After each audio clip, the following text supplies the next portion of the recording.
오늘 말씀은 예레미야가 3장 19절부터 23절까지의 말씀입니다. 내 고초와 재난 고쑥과 담즙을 기억하소서. 내 마음이 그것을 기억하고 내가 낙심이 되오나 이것을 내가 내 마음에 담아 두었더니 그것이 오히려 나의 소망이 되었사옴은 여호와의 인자와 긍휼이 무궁하심으로 우리가 진멸되지 아니함이니이다. 이것들이 아침마다 새로우니 주의 성실하심이 크시도소이다. 오늘은 징계는 유익이다 라는 제목으로 윈도우 큐티를 나누겠습니다. 하나님은 이스라엘 백성들이 죄에서 돌이키게 하시기 위해 징계를 내리십니다. 하나님이 내리신 이 징계의 채찍은 너무나 가혹했고 괴로운 것이었으며 두렵고 떨리는 일이었습니다. 예레미야는 이러한 이스라엘의 처지를 보며 스스로 말하되 창자가 끊어지고 간이 쏟아지는 고통을 느끼고 있다고 말합니다. 그러나 예레미야는 하나님을 붙잡는 사람이었습니다.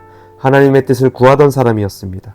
그리고 하나님은 자신을 붙잡는 자에게 선하신 뜻을 알려주시죠. 오늘 본문 33절입니다. 주께서 인생으로 고생하게 하시며 근심하게 하심은 본심이 아니시로다. 하나님에게는 본심이 있었습니다. 의도가 있었단 말입니다. 사랑하는 이스라엘을 사탄의 노예에서 구원하는 것입니다. 이것이 바로 구원이지요. 죄에서 해방, 차라리 죽는 게 나을 정도로 고단한 인생에서 건지시기 위해 이런 징계를 내리시는 것입니다. 예레미야는 이 고난이 하나님의 사랑의 채찍임을 깨달았습니다. 그런데 하나님은 왜 징계를 통해 우리에게 이런 일을 하실까요?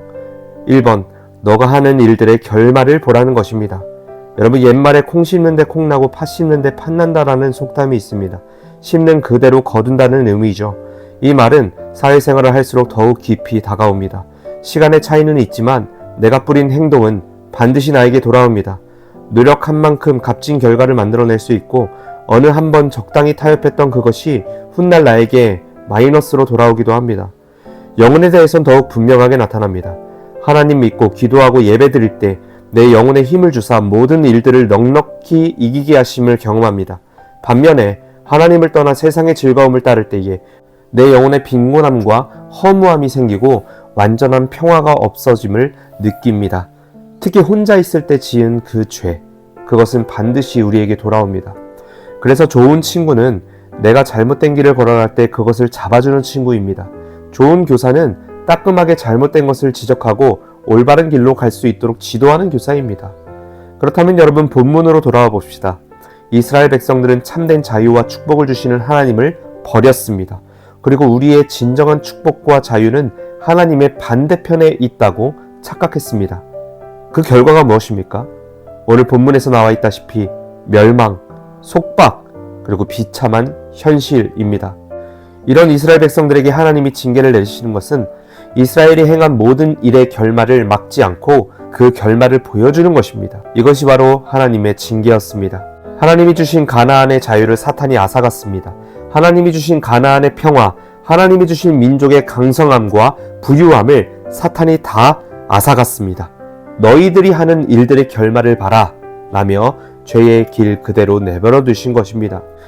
2번, 징계로 인해 고통을 당할 때 인간은 자신에겐 스스로를 구원할 능력이 없다는 것을 깨달았습니다. 인생의 성공을 위해 부단하게 살았지만 결국 그 부단함과 성실함이 자신을 구원해내지 못한다는 것을 깨닫습니다. 청춘을 바쳐 좋은 직장에 들어가는 데 성공했지만 그 좋은 직장이 나에게 천국을 안겨다 주지 못한다는 것을 깨닫습니다.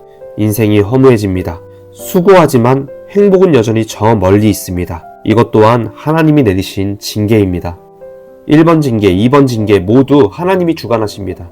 그런데 1, 2번 징계 모두 우리를 멸절시키려기 위한 목적이 아니라 되려 우리를 살리시기 위한 교정의 의미가 있는 징계입니다.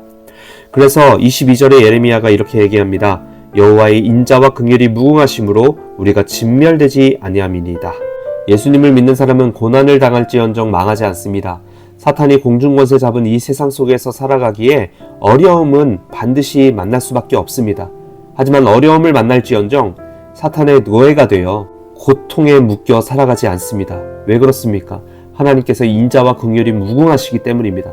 영원히 당신 옆에서 당신의 상황과 형편을 불쌍히 보시고 인자하신 마음으로 우리의 인생을 붙잡고 계시기 때문입니다.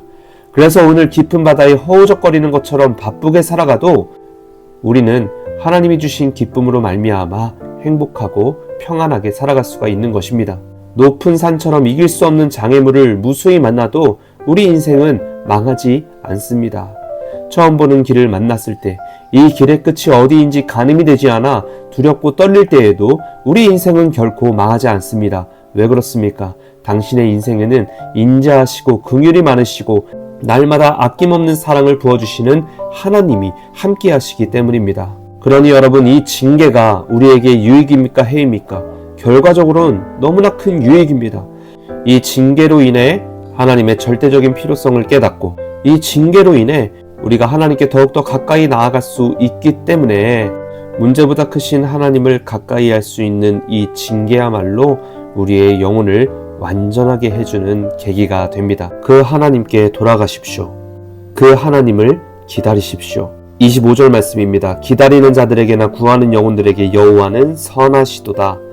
우리가 해야 할 일은 인자하심과 긍휼하심으로 우리를 진멸 가운데서 건져내시는 하나님을 기다리고 그분을 구하는 것입니다.